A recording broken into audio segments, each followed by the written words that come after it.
Bismillahirrahmanirrahim. Assalamu alaikum, my dear students. This is Dr. Muhammad Shafiq, lecturer of philosophy at Department of Islamic and Pakistan Studies Cust. The course I am teaching you is called Kalam and Philosophy of Islam, and the course code is ISL 471. This is lecture number 21, and today we are going to look into what is skepticism in epistemology, which is a branch of philosophy trying to dig out different theories of knowledge. What is knowledge? And skepticism is one of the theories of epistemology. So, in this lecture, we are going to look into detail what do we mean by skepticism and how does it explain the theory of knowledge in philosophy. These are the outlines of today's lecture. What is skepticism?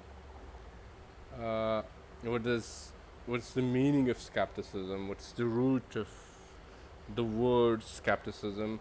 We will briefly discuss skepticism before René Descartes. That is, what was skepticism among the ancient Greeks and medieval period and modern period. And we will discuss in detail René Descartes' skepticism, which is considered as one of the most authentic philosopher on the subject of skepticism. And lastly, we'll discuss the outcomes of today's lecture. Now, what is skepticism? As far as skepticism is concerned, it is spelled like skepticism, and it is also spelled like scepticism. So both of the spellings, they are correct. The word skepticism has actually been derived from the Greek word skeptikos, that means an inquirer. So according to Encyclopedia Britannica, skepticism, also spelled skepticism, in Western philosophy, the attitude of doubting knowledge claims set forth in various areas. So it's a kind of attitude that doubts the claims about knowledge, and it may apply to different areas like ethics, epistemology, metaphysics, and even aesthetics as well. It raises that most important questions like, are our claims about different areas of knowledge necessarily true? So it means that those claims which we make about our knowledge are necessarily true or not. So it raises the question, what are the grounds of accepted assumptions? So it also raises the question that what are those grounds on which all those assumptions are based? Now, this skepticism has been evolved through different ages. We find skepticism in the ancient Greeks, medieval skepticism, modern skepticism. So the skeptical attitudes began to appear in the 5th century BC, before Christ, which means around about 2500 years ago. Among those were the Eleatic philosophers, Heraclitus, Xenophon, Socrates, Plato, and some others as well. So according to Eleatics,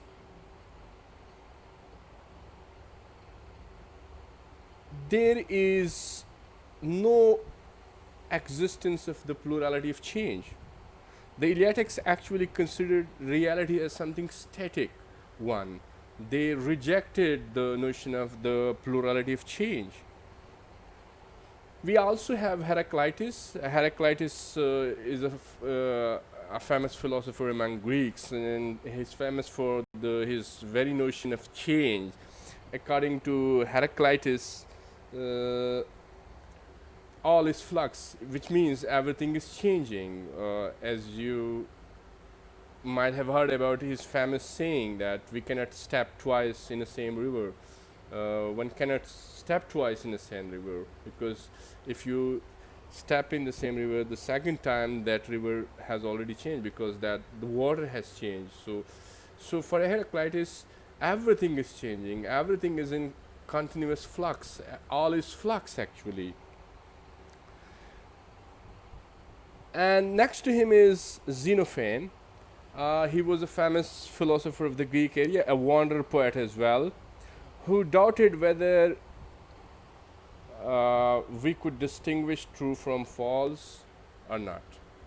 So Xenophon actually doubted that truth and falsity of knowledge cannot be distinguished. So it's a kind of skeptical approach. Next to him, we have Socrates. Socrates also had some views about skepticism. He remained a kind of skeptics, and you can imagine from his famous saying, he says that I know one thing, that I know nothing. So it's a kind of skepticism. Uh, as far as Plato is concerned, Plato, who was the student of Socrates and who modified that very views of Socrates about knowledge, that knowledge is justified true belief, which is mentioned in his famous work known as Theaetetus. So Plato also doubted the previous assumptions about which were held about knowledge.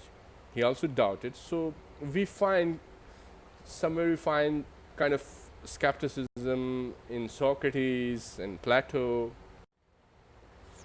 Next to them is sophists. This was a group of philosophers. Among sophists, Protagoras is one of the famous philosophers.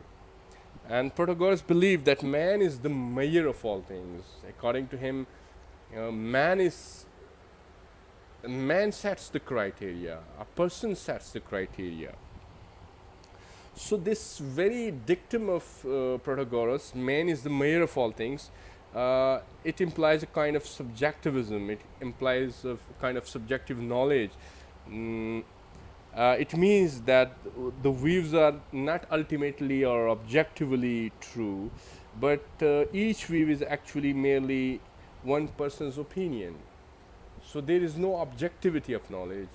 So it's the man who measures things. Man is the measure of all things. So for again, I would say for sophists, especially for Protagoras, skepticism means that no views are ultimately or objectively true, but each view is merely one person's opinion. Next to him is Pyrrho. Pyrrho was another Greek skeptic. According to Pyrrho, when he applied his own skepticism, nothing could be considered as good or bad. It merely seems so. Actually, it is the custom, traditions of the people that makes things good or bad, or in other words, that render things good or bad. There is no such thing.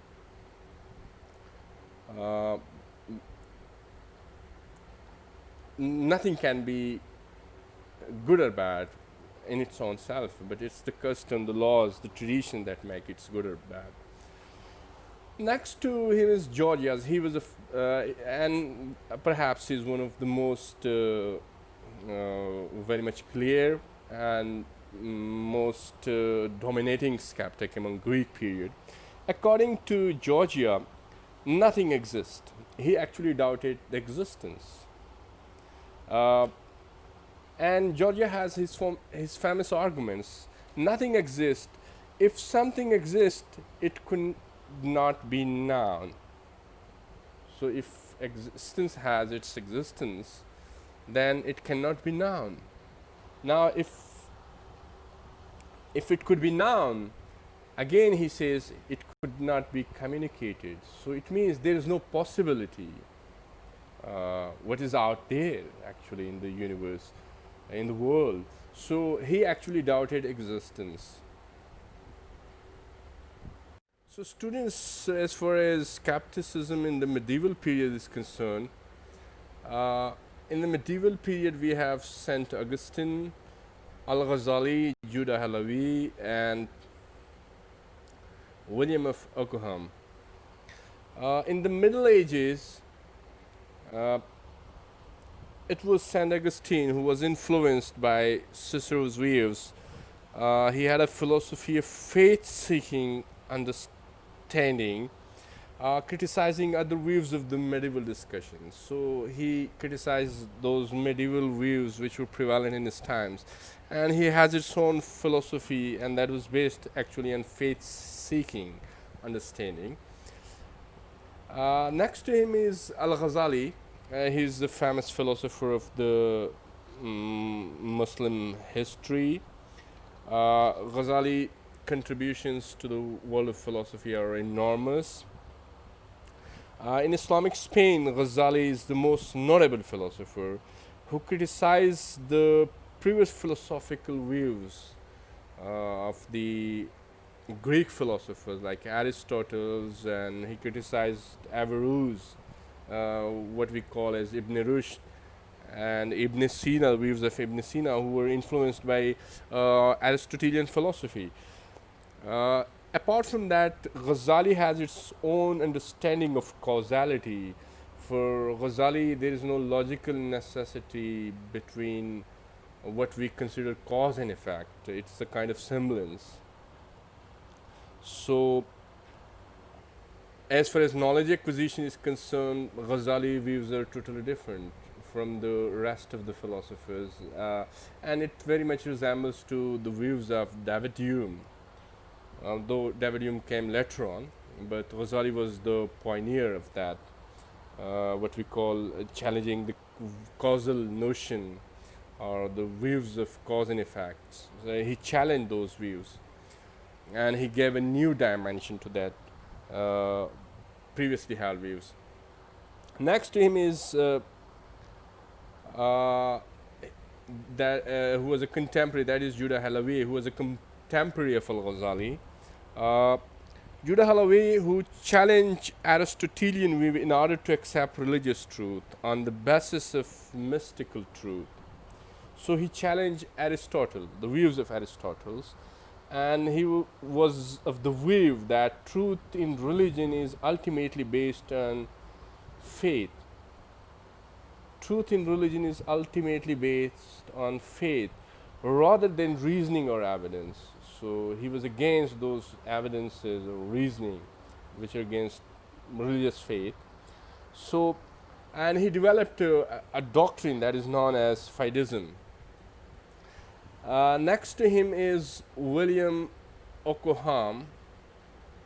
So Ockham developed his own logical method, and on the basis of that logical method, he says that only faith gives us access to theological truths. The ways of God are not open to reason, for God has freely chosen to create world and establish a way of salvation within it. So apart from that, unnecessary laws that human logic or rationality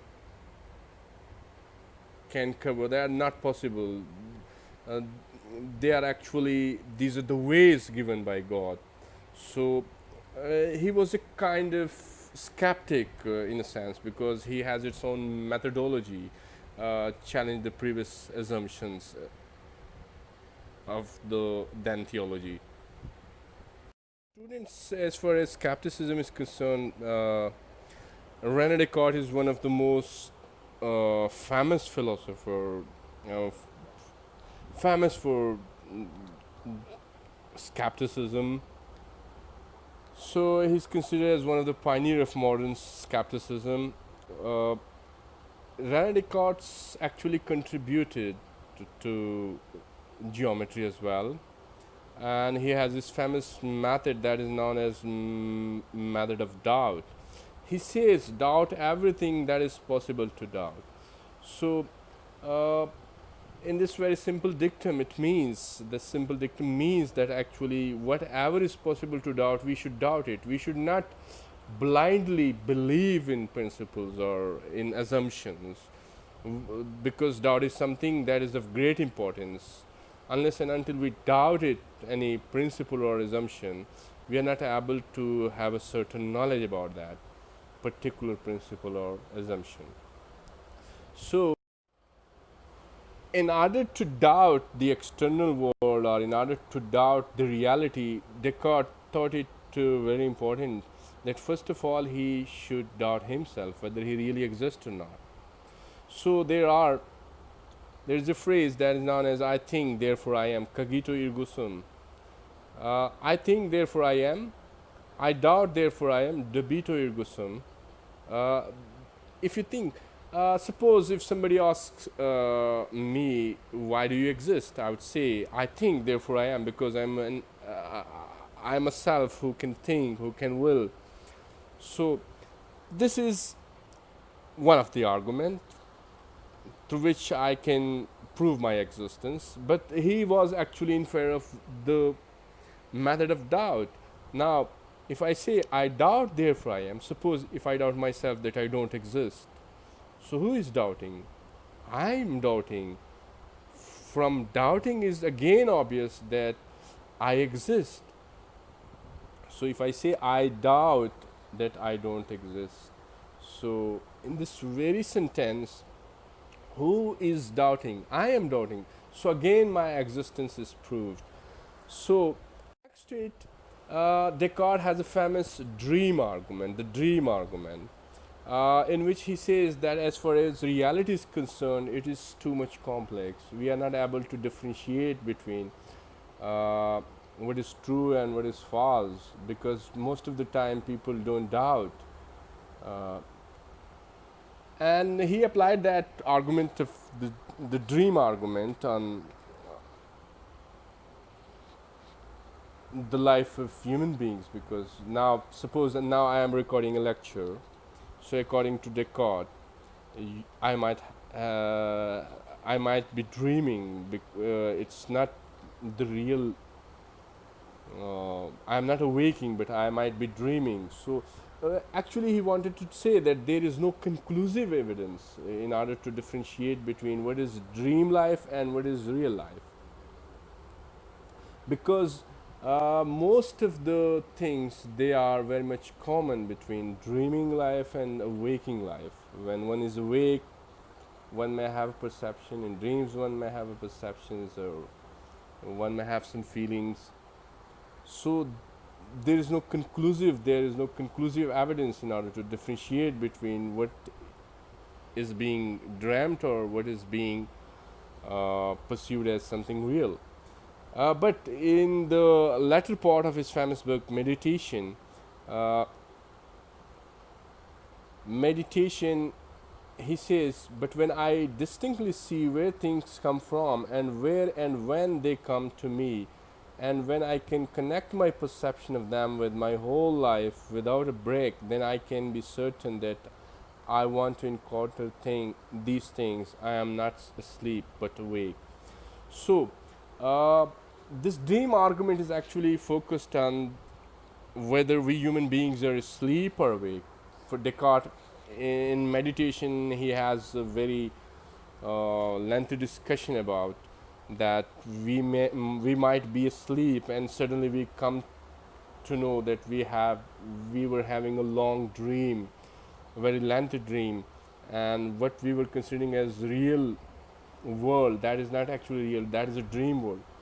So the basic theme, the central theme of dream argument, that it is not easy to differentiate between what is real and what is not.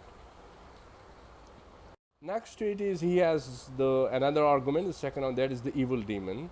According to Descartes, there is an evil demon, some malicious, powerful, cunning demon who is actually stopping us from understanding the reality. A demon who is deceiving us. There may be a demon who is deceiving us in order to understand what is real and what is not. I will give you a very simple example. For example, we say 2 plus 2 is equal to 4. Descartes will say there is some demon who is stopping us. Why does it not become 5? So, again, in this argument, he is actually in these both arguments, whether it is the argument from the dream or it's argument from the evil demon, he's actually emphasizing the importance of doubt. That doubt is something that is really important. Most of the time, we believe things as blindly. We should not believe things blindly. We should doubt everything which is possible to doubt. So this is about skepticism of René Descartes, uh, and these are the references. Thank you very much indeed.